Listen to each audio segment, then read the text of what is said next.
We are back. Naperville Sports Weekly is officially back for its 13th season, and I'm so excited to be a part of it.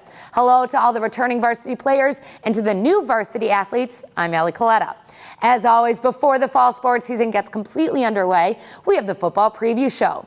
We ventured out to the 6 area high schools to see just how they're faring in the first few weeks of practice and what they expect their season to look like this year. We begin first with Neuqua Valley. After going 6-4 last year and losing in the first round of the playoffs, the Wildcats feel they have something to prove going into this season. Ryan Riskey fills us in. After missing out on the playoffs in 2017, Neuqua Valley returned to the postseason last year, but they ultimately fell in the first round against 8th-seeded Warren. Head coach Bill Ellinghaus brings back 12 returning starters, including his starting quarterback in Mark Gronowski, which is a luxury in the high school football world. I think it's only the second time in Neuqua history that we've had a returning quarterback. Brock Rutter, returning starter for us, and then obviously now with Mark Gronowski coming back as a returner. It's it's just great for the leadership part of it.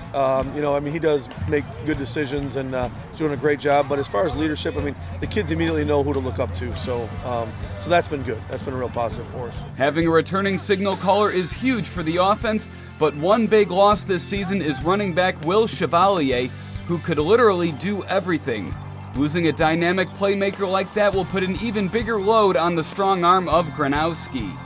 Will was a big part of our offense last year, and we just have to find ways around it this year. Like, we're going to be passing a lot more. Last year we ran the ball with him a lot because he was just such a dynamic player.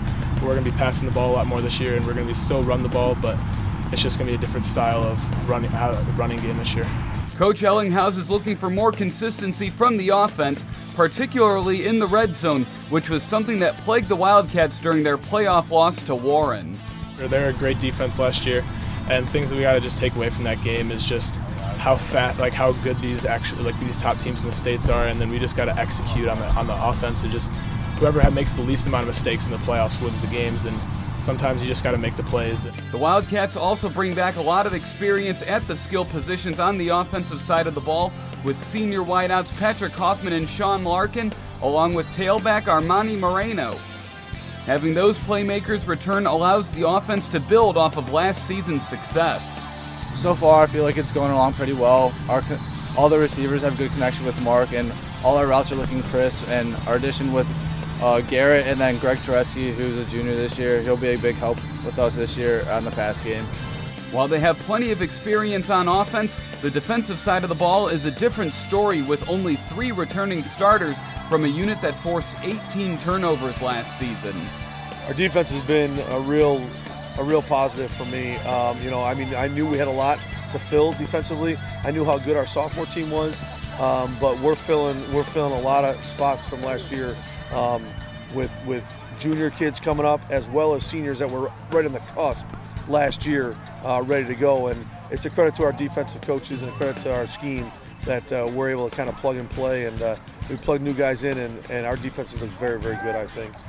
Very pleased with what they're doing right now. J.J. Robertson is one of the key returners, and despite plenty of new faces, he thinks the defense will come together quickly. The defense actually shaping up pretty good. In the beginning of the summer, of course, we had a couple transfers. We had to kind of get everyone to learn everything. But as the season's progressed, we've been getting pretty good, and I feel pretty good about this defense. And I'm pretty sure the coaches can say the same thing about us as well. I've been kind of just mentoring the juniors and stuff, trying to take them under the wing, show them all the steps to varsity football, show them how we do things over here, trying to get them prepared for especially the first week going into the season.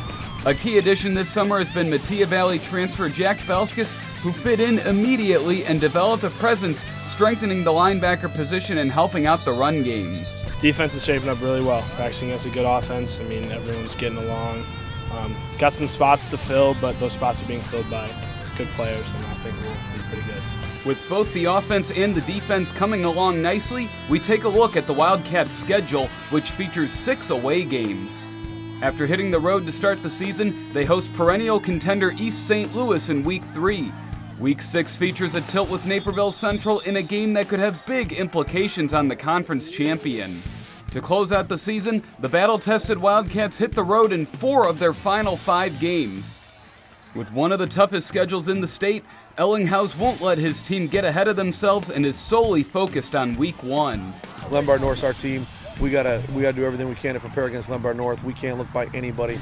I honestly, I mean, I know we got a tough schedule down the road, but we got a tough week 1, and we got to come out ready for week 1. With a rigorous road to the playoffs ahead, the Wildcats showed last year that they are up for the challenge and ready to make a deep run into November this fall. For Naperville Sports Weekly, I'm Ryan Riskey.